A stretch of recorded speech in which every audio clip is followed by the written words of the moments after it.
Hello नमस्कार, कैसे हैं आप सभी लोग। उम्मीद करते हैं अच्छे होंगे, प्रसन्न होंगे। सभी का स्वागत है आपके अपने चैनल पर। तो आज हम कृष्ण भक्ति काव्य धारा की व्याख्या करेंगे।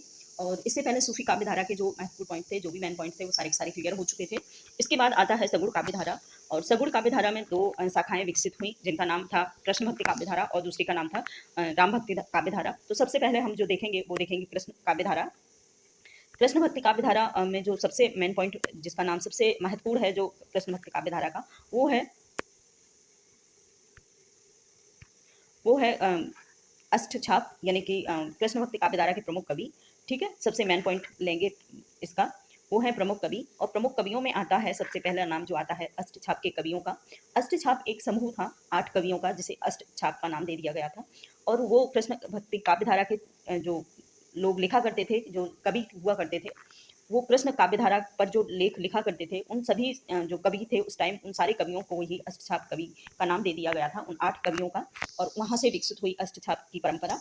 और अष्टछाप में सबसे पहला नाम आता है वल्लभाचार्य का। देख लेते हैं इनके प्रमुख महत्वपूर्ण तथ्य। वल्लभाचार्य के द्वारा प्रवर्तित पुष्टि मार्ग। ठीक है, वल्लभाचार्य जो है पुष्टि मार्ग संप्रदाय को इन्होंने मान्यता दी है।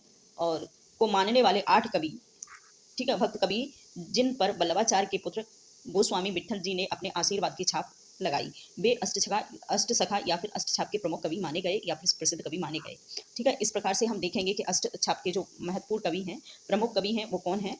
इस प्रकार से तो ये थे इनके महत्वपूर्ण कवियों के नाम और इसकी परंपरा। ध्यान देंगे हम, इसमें महत्वपूर्ण जो पॉइंट है वो है कि 8 कवि हैं।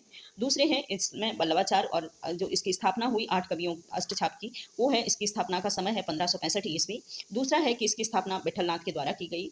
ठीक है, ना कि वल्लभाचार्य के। आप बिल्कुल कंफ्यूज मत होइएगा इसमें। इसमें वल्लभाचार्य ने इनका सहयोग किया है, लेकिन स्थापना इन्होंने विठलनाथ ने की है। विठलनाथ वल्लभाचार्य के ही पुत्र थे। इसके बाद अब देखेंगे 8 कवियों का जो परंपरा है, 8, वो किस प्रकार से विकसित हुई है। इस परंपरा को देखेंगे तो इसमें जो 8 अष्ट सखा नाम दिया या अष्टछाप का नाम दिया गया है, उसमें 4 कवि वल्लभाचार्य के शिष्य रहा करते थे और 4 थे विठलनाथ के। ठीक है, तो इन 4 कवियों को इस ट्रिक के माध्यम से भी समझ सकते हैं। सूर्य ने कृष्ण को कुंभ दिया, जिससे वो परम आनंदित हो गए। इस प्रकार से इन कवियों का जो समूह है वो एक श्रेणी है, उन्हें भी याद कर सकते हैं। दूसरा है विठलनाथ के प्रमुख 4 कवि, वो हैं गोविंद, चतुर गोविंद, नंद से छीत हैं स्वामी। ठीक है, इस प्रकार से हम इनको याद रख सकते हैं इन कवियों का, जिनके नाम है सूरदास जी, कुम्मन दास, कृष्णदास, परमानंद दास। दूसरे हैं विठल के गोविंद स्वामी, चतुर्भुज दास, नंददास और हैं छीत स्वामी। इस प्रकार से हम इन कवियों को क्रम और तरीके से याद रख सकते हैं। इसके बाद देखेंगे नेक्स्ट दूसरा पॉइंट, इन सभी के नाम के प्रथम अक्षर को लेकर हम याद रख सकते हैं सूत्र के माध्यम से। ये लिखा है मनोज मिश्र के द्वारा, ये विकसित पुस्तक है, तो उनके द्वारा ये ट्रिक बताई गई है कि इनके एक एक नाम ले लो और उन नामों के आधार पर एक एक शब्द बना लो, एक शब्दावली बना लो और उस शब्दावली को याद रख लो, जो याद रखने में आसान हो। ठीक है, इसके बाद हम देखेंगे अष्टायाम सेवा विधि। महत्वपूर्ण ये पॉइंट है। अष्टायाम सेवा विधि क्या है, ये हम समझेंगे। इसमें है गोवर्धन में श्रीनाथ की प्रतिष्ठा यानी कि स्थापना के बाद 8 सखा, जो 8 कवि थे अष्टछाप के, वो 8 ही लोग वहाँ सेवा के लिए सदैव तत्पर रहते थे। कहाँ पर? गोवर्धन श्रीनाथ में। ठीक है, और रहते थे। अष्टछाप के ये 8 भक्त कवि पुष्टि मार्ग सेवा विधि से भी पूर्ण सहयोग देते थे। वल्लभ संप्रदाय में दिन वल्लभ संप्रदाय में दिन के 8 पैरों में की जाने वाली सेवा विधि को अष्टायाम सेवा विधि कहा गया। इनका सही क्रम है। एक नियम बनाया, जो ये कृष्ण भक्त कवि थे, उन कवियों ने अपना एक नियम बना दिया अपने समूह में कि इस प्रकार से हम जो भगवान कृष्ण की उपासना करेंगे। और उस उपासना को उन्होंने 8 भागों में विकसित किया। और उस विकसित जो 8 उसके नाम दे दिए अलग अलग, किस प्रकार से उनकी सेवा भाव, उनके प्रति सेवा की जाएगी कि भगवान कृष्ण को जरा भी कोई परेशानी ना हो। इस प्रकार से उन्होंने ये अष्टयाम सेवा विधि का एक नियम बनाया, जिसमें है सबसे पहले नियम था मंगलाचरण। जैसे ही सुबह अपना नित्य क्रम कार्य करके सबसे पहले हम जो 8 कवि हैं वो मिलकर मंगलाचरण करेंगे भगवान कृष्ण का। मंगलाचरण करने के बाद उनको नहाना धोना निनहाना सब कुछ उनका क्रिया का काम करेंगे, श्रृंगार करेंगे। उसके बाद आएंगे ग्वाल बाल यानी कि खेलने का खिलाने का टाइम। फिर आएगा राजयोग, उत्थान, उत्थापन, भोग। उसके बाद आएगा संध्या की आरती और लास्ट में है शयन। इस प्रकार से 8 पहर होते हैं हमारे 24 घंटों में। और उन 8 पहरों के आधार पर इन्होंने अपना अपने जो कार्य क्षेत्र थे, अपना अपना जो भगवान के प्रति कार्य किए जाने वाला नियम था, उन नियमों को उन्होंने 8 भागों में विकसित किया और उन विकसित जो 8 नियम थे, उन्हीं के आधार पर भगवान की सेवा भाव और अर्चना की है, जिसे इन्होंने अष्टायाम सेवा विधि का नाम दिया है। महत्वपूर्ण ये नियम है, ये का नाम है, पॉइंट है ये, तो इसको ज़रूर याद रखेंगे। इसके बाद आता है नोट है, ये नोट करके आप लोग लिख लेंगे इसको। गोवर्धन में श्रीनाथ मंदिर में प्रतिष्ठित यानी कि स्थापना 1519 ईस्वी में और विक्रम है 1576 विक्रम में बल्लवाचार्य के द्वारा कराई गई थी। ठीक है, इसकी शिल्पी पूरनमल खन्नी थे। ठीक है, जो इसके शिल्पकार थे वो पूरनमल खन्नी थे। वहाँ पर एक मंदिर जैसा बना दिया, यानी कि उनको भगवान को प्रतिष्ठित किया और उसके जो शिल्पकार थे वो थे पूरनमल खत्री। ठीक है, अब आता है सबसे पहले नाम अष्टछाप में सूरदास का। सूरदास को हम देखेंगे हमारे कृष्ण काव्य धारा में, सूरदास एक बहुत ही महत्वपूर्ण नाम रखते हैं। तो सबसे पहले आता है नाम इनके जन्म काल का, कि इनका जन्म काल क्या था। जन्म है इनका 1478 ईस्वी और विक्रम की बात करें तो है 1535 विक्रम, 1535 और 1478 ये विक्रम है, ना कि इनकी मृत्यु न समझें, ये जन्म का ही तारीख है।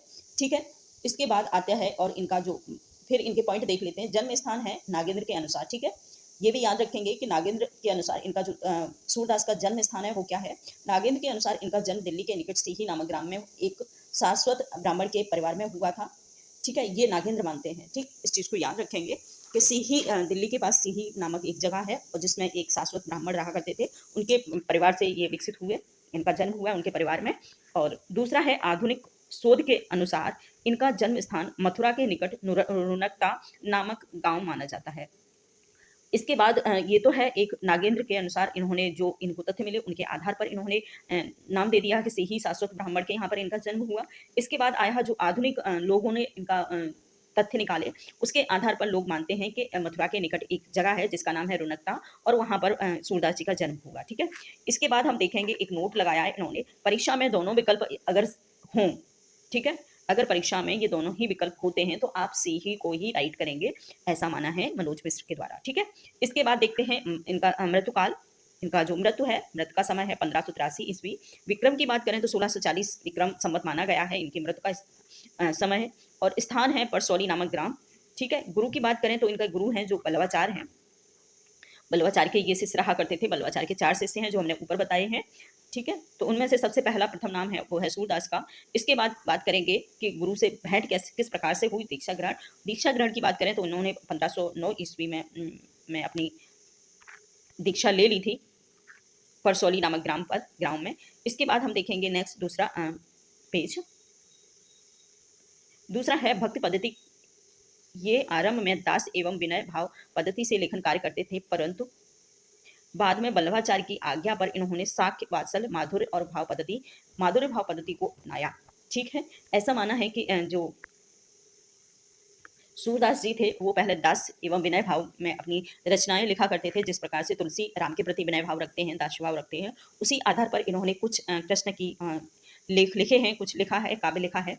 लेकिन बल्लवाचार्य इनके गुरु रहा करते थे, तो बल्लवाचार्य के कहने पर इन्होंने इन्हें साख्य एवं वात्सल्य माधुर्य भाव में अपनी काव्य को लिखने को कहा, तो इन्होंने वैसा ही किया। और उसके बाद इन्होंने वात्सल्य सम्राट, इतना अच्छा वात्सल्य लिखा भगवान कृष्ण के प्रति, इनका जो था साख्य भाव से इन्होंने अपनी दीक्षा उपासना की है, सखा के भाव में, साथ ही वात्सल्य भाव इन्होंने लिखा है। और माधुर्य भाव जो है वो मीराबाई के द्वारा लिखा गया है।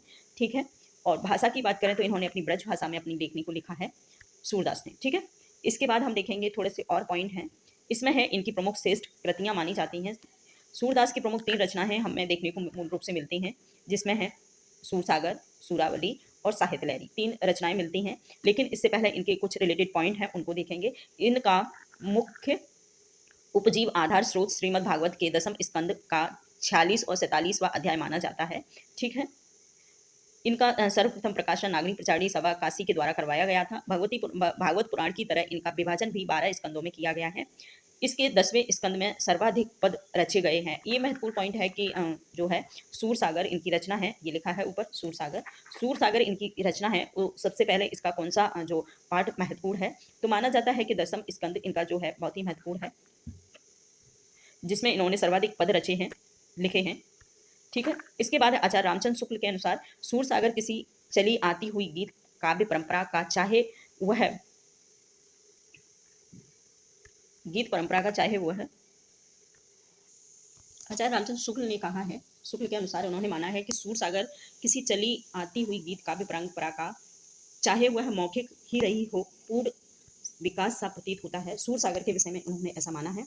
तो आप ये जो लाइन है इसको भी याद रखेंगे। सूरसागर,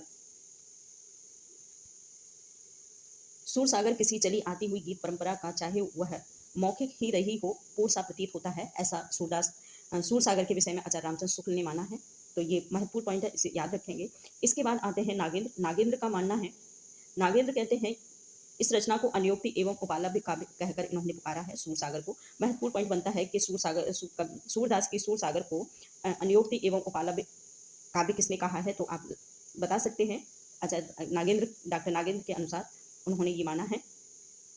इसके बाद है आचार्य रामचंद्र शुक्ल का दूसरा पॉइंट। शुक्ल के अनुसार इन्होंने अपने 67वें जन्मदिन के, यानी कि 67वें जन्मदिन के कुछ पहले इस ग्रंथ को रचा है, ऐसा अनुमान लगाया है आचार्य रामचंद्र शुक्ल ने। ठीक है, कि ऐसा माना जाता है कि अपने जन्म के, जब उनके जन्म के 67 साल के हो चुके थे, तब इसका ग्रंथ का इन्होंने लिखी है, लेकिन इसका पूर्ण तथ्य नहीं है। इसके बाद आती है दूसरी इनकी रचना साहित्य लहरी। साहित्य लहरी को देखेंगे हम। यह इनका एक रीतिपरक काव्य है। महत्वपूर्ण है, ऊपर वाला है काव्य जो है गीत काव्य, दूसरा है ये रीतिपरक काव्य है साहित्य लहरी। ठीक है, काव्य माना जाता है। इसमें दृष्टपूर्ण